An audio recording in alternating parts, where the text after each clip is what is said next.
Now, this movie announcement stopped me in my track. Because yes, cool, Martin Scorsese making another movie. Yes, with Leonardo DiCaprio. Okay, yeah. A Hawaii set crime drama starring The Rock that focuses on a mob boss vying for control of the Hawaiian Islands. I'm not ethnically native Hawaiian, but someone born and raised in Hawaii. I'm sorry, but I gotta speak on this, and especially since this is going to be a period drama as well. It's Hawaii set in the 1960s and 70s.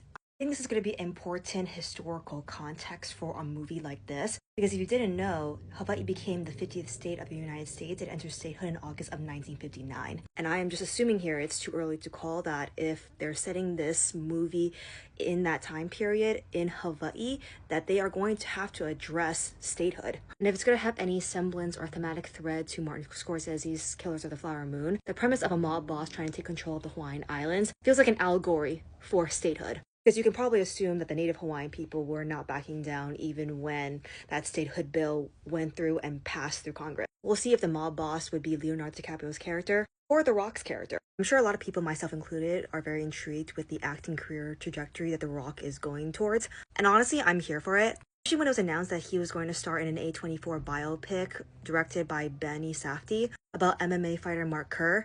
Apparently, Emily Blunt's also co-starring alongside The Rock in that movie playing Mark Kerr's wife.